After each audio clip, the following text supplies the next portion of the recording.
fuck out of here. Get the fuck out of here! I'll get back to work.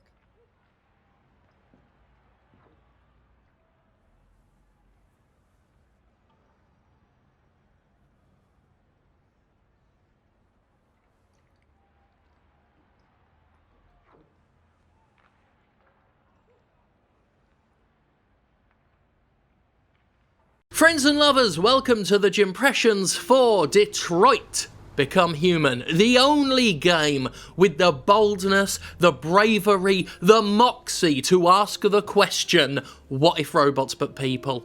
What if robots but people, everybody? Think about it. Just think about it. It's easier than doing a game about actual racism or stuff like that. Just think about it. Robots but people. Anyway, is it just me, or are Quantic Dream's games getting more and more boring with each subsequent release? Now, there's boring. You get your dull games. But boring actually, on reflection, isn't quite enough to describe this. This is tedium. This game is tedium. It's like they doubled down on the worst shit from the other games. And I had high hopes for this one. I always go into a David Cage game, despite what people think about me, I go into a David Cage game with expectations and hope, because I actually do think he's something of a positive part of the game industry. I like that he's around, and I like what he tries to do. I just don't think he's all that good at doing it. And Detroit Become Human absolutely nails the principal problems, which is a shame, because everything I'd heard about it prior to release made it sound like David Cage, in a fit of irony, became like his androids, self-aware, and had sort of worked out what the problems were. But then I started washing dishes and collecting trash and just tidying up this house here, which, you know, if I wanted to do that, I'd get off my arse and do my own house. But here, we've just got an extended cut of dishes and trash. And this is where I hit upon the big problem. You see, David Cage loves movies. He wishes he was a movie director. If you've ever seen the tutorial in Indigo Prophecy / Fahrenheit, you know damn well he wishes he was a movie director, not a game director, or a game auteur, as he likes to call it.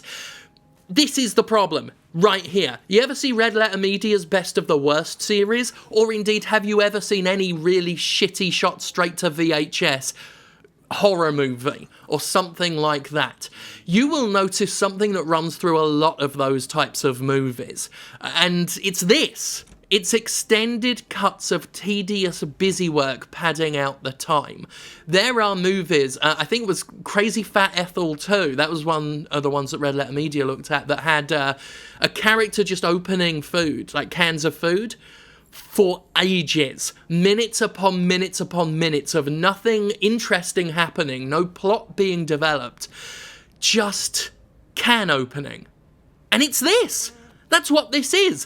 The footage I have here is only a fraction of the amount of housework that we do. In the first segment of the game, we get these little vignettes of different characters, and in the first act, this is one of the chapters. That bit there, this is an establishing shot. That there sets some scene. The rest of it, we only needed to do it once. That's the problem. We needed to do, like, one action. Press a button, do the dishes, see a scene of the dishes done. That is setting the scene. Then we don't need to see the rest of it. That's what movies, that's what other video games, that's what all forms of entertainment, unless they're doing it as part of a joke, do. That's what they do. They just set the scene and then get on with the fucking story. Get on with the actual entertainment. What if you were watching a high-octane action comedy romp like Rush Hour, and 20 minutes of the movie was Jackie Chan on the plane to America eating fucking peanuts?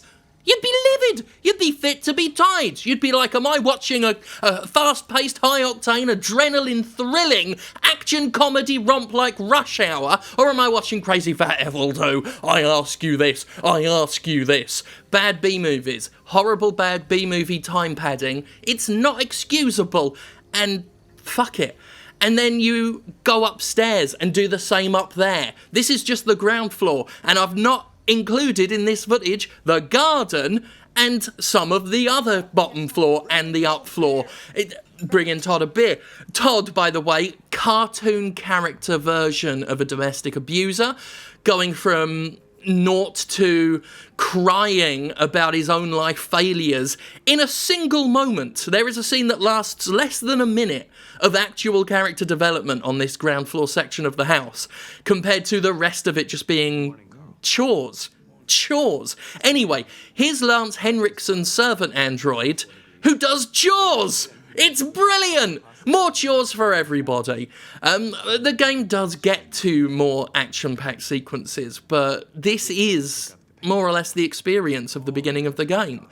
There is basically a pre-credit bit, the cold open, which is a hostage negotiation scene, and that's actually quite interesting. And then the game just devolves into tedium like this. But even when the game is interesting, there's a lot of old Quantic Dream problems. The controls are shit.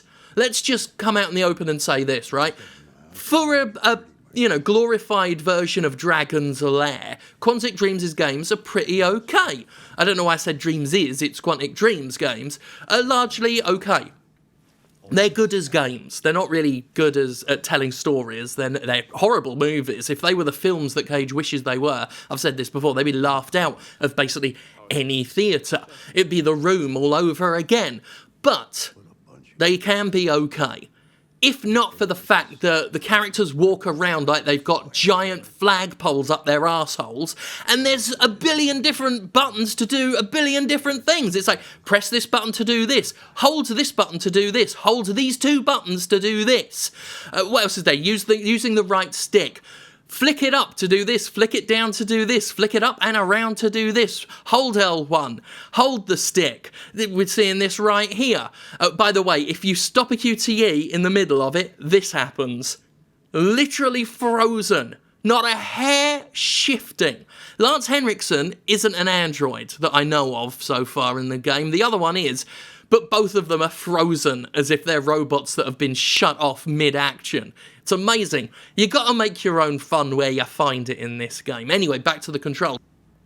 Press this, hold this, waggle this, swipe to do this, swipe on the touchpad here, wobble on the touchpad here, hold this, press that, look over there. And having to know all this, or rather being given constant prompts because you couldn't remember all that, isn't exactly immersive. What even is it with the twiddling of the right stick to do stuff? I think most of us would rather just, press a button. Something simple. And I'm sure some will say, well, it's more immersive that way. I don't know what's more immersive about flicking up a stick and then rotating it a little bit to do what you could have just done pressing a button without needing to see big logos of buttons hovering about the bloody place. While the initial chapter makes you think that Quantic Dream could have learned a thing or two, to me, and this is just my personal opinion, it feels more like Quantic Dream has decided to double down on everything that made their games, well, contentious to say the least, and made some of us, like myself, utterly despise them, despite having been fans of games like Indigo Prophecy back in the day. They just get more full of themselves and less engaging, which is sort of the opposite direction you want those things to go. Anyway, if you'd ask me what I'd rather be playing all weekend, Detroit Become Human or Dark Souls Remastered, I can already tell you I spent this weekend playing Dark Souls Remastered. Got through Anor Londo last night, and I would rather go up that bit of the roof with the two Silver Knight archers over and over and over again than to refire this game back up to see what happens in the tedious dishwasher saga. Actually, the dishwasher was a pretty good game. Probably because you weren't washing fucking dishes in it!